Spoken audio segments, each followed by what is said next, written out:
दोस्तों, असम के गुवाहाटी से 2 मील दूर वेस्ट में नीलगिरी पर्वत पर स्थित है ऐसी सिद्धपीठ जो पूरे भारत भर में प्रसिद्ध है, जहां मां अपने सबसे पवित्र रूप जननी स्वरूप में भक्तों की कामना पूरी करती हैं। पूरा जहां में मां के रजस्वला से 3 दिन के लिए हो जाती है ब्रह्मपुत्र नदी लाल, जो तंत्र योगियों के लिए रखती है विशेष स्थान। जी हाँ दोस्तों, माता सती के शरीर के हिस्सों में से यहाँ गिरा था योनि वाला भाग। नमस्कार, आज फिर लेकर हम आए हैं शक्तिपीठों से जुड़ी अपनी इस स्पेशल सीरीज में एक ऐसी शक्तिपीठ के बारे में ही। आइए वीडियो में जानते हैं क्या है इससे जुड़ी कथाएं और इतिहास और विशेष प्रथाएं। नमस्कार, मैं नेहा द्विवेदी और आप देख रहे हैं आंचलिक खबरें। आपका स्वागत है नवरात्रि स्पेशल महा कवरेज में। चलिए शुरुआत करते हैं।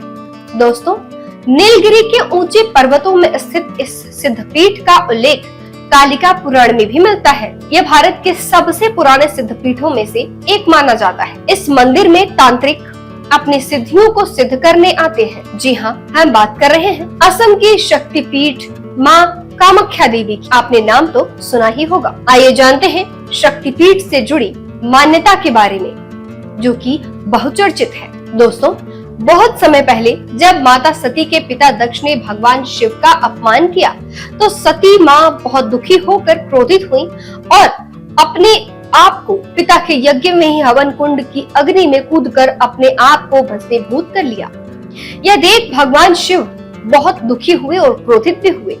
वे माता सती के शरीर को अपने कंधे पर उठाकर तांडव करने लगे। उनके इस तांडव से पूरी सृष्टि हिलने लगी और प्रलय जैसी स्थिति बन गई। तब संसार को बचाने के लिए भगवान श्री विष्णु ने अपना सुदर्शन चक्र चलाया और सती माँ के शरीर को कई टुकड़ों में बांट दिया। मित्रों, जगह जगह जहाँ जहाँ ये टुकड़े गिरे वे स्थान शक्तिपीठ कहलाए। माता सती का योनि भाग असम के कामाख्या स्थान पर गिरा था, इसलिए वहाँ बनी शक्तिपीठ को कामाख्या देवी के नाम से भी जाना जाता है। लेकिन यहाँ एक खास बात है, इस मंदिर में माँ दुर्गा या माँ जगदम्बा की कोई मूर्ति या चित्र नहीं है।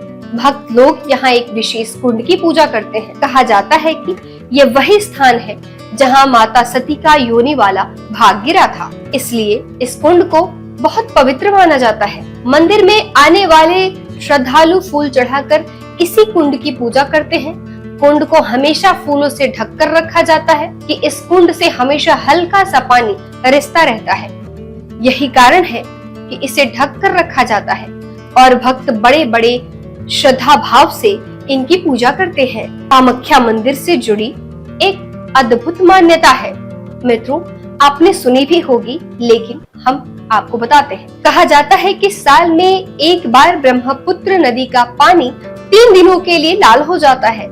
इसका कारण माना जाता है कि इन दिनों माँ कामाख्या रजस्वला यानी मासिक धर्म होती है। यह घटना हर साल अम्बुबाची मेले के समय होती है। इन 3 दिनों तक मंदिर के कपाट बंद रहते हैं और पूजा अर्चना रोक दी जाती है। जब यह समय पूरा होता है तो चौथे दिन मंदिर के द्वार खोले जाते हैं और लाखों श्रद्धालु दर्शन करने आते हैं। मित्रों, भक्तों को प्रसाद के रूप में एक लाल रंग का सूती कपड़ा दिया जाता है। ये कपड़ा माँ कामाख्या की दिव्य शक्ति और पवित्रता का प्रतीक माना जाता है।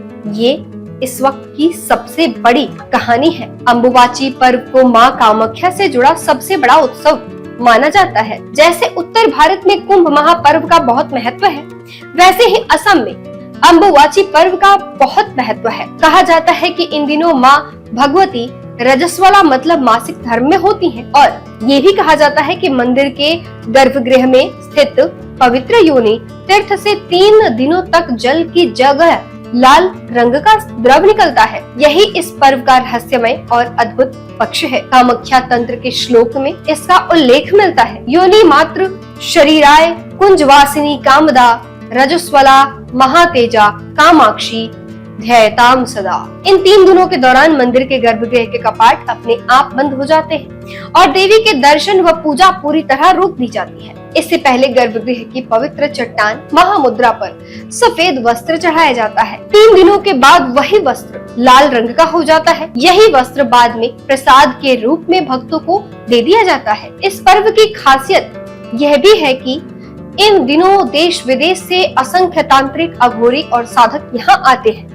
वे अपनी अपनी साधना, तंत्र मंत्र और सिद्धि प्राप्त करने के लिए अंबुवाची योग का लाभ उठाते हैं। इन 3 दिन पूरे होने के बाद देवी की रजस्वला समाप्ति पर बड़ी धूमधाम से विशेष पूजा और अर्चना होती है और मंदिर के कपाट फिर खोल दिए जाते हैं भक्तों के लिए।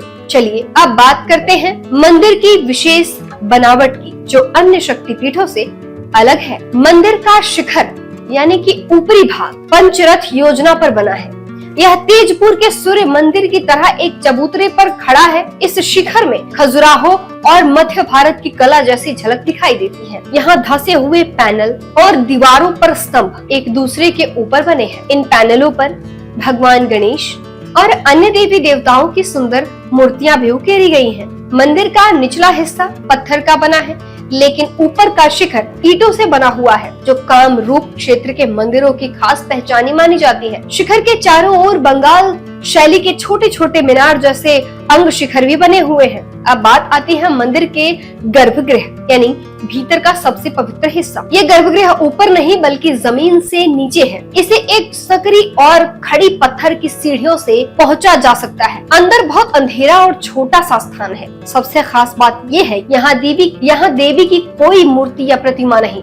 इसके बजाय यहाँ एक चट्टान की दरार है जो योनि के आकार में है। ये दरार लगभग 10 इंच गहरी है और इसके दोनों ओर से पत्थर ऐसे ढलान लिए हुए हैं कि बीच में एक गड्ढा बनता है। इस गड्ढे में हमेशा झरने का पानी बहता रहता है और यह पानी कभी सूखता नहीं। इसी योनि आकार की चट्टान और उसमें भरे जल को देवी कामाख्या का रूप माना जाता है। यही गर्भगृह देवी का सबसे महत्वपूर्ण पीठ है और यही देवी कामाख्या की पूजा की जाती है। मित्रों, ऐसा माना जाता है कि नवरात्रि के समय देवी की पूजा करने से भक्तों को मनचाहा फल मिलता है। इस दौरान लोग 9 दिन तक व्रत रखते हैं और मंदिरों में जाकर मां की आराधना करते हैं। नवरात्र में शक्तिपीठों के दर्शन करना भी बहुत शुभ माना गया है। लोग जहाँ रहते हैं वहाँ की शक्तिपीठों का दर्शन करते हैं। कहा जाता है कि यह स्थान अन्य सभी शक्तिपीठों से बहुत अलग है, क्योंकि यहाँ देवी के भक्तों के साथ साथ बड़ी संख्या में तांत्रिक और साधक भी साधना के लिए आते हैं। फिलहाल के लिए दीजिए मुझे इजाजत दोस्तों। शक्तिपीठों से जुड़े हमारे इस विशेष और स्पेशल सीरीज में ये थी माँ कामाख्या की शक्तिपीठ की कहानी। इस सीरीज के अगले एपिसोड में हम बात करेंगे एक और शक्तिपीठ के बारे में। तब तक के लिए जुड़े रहिए हमारे साथ, देखते रहिए आंचलिक खबरें, अपनों की खबर आप तक। जय माता दी।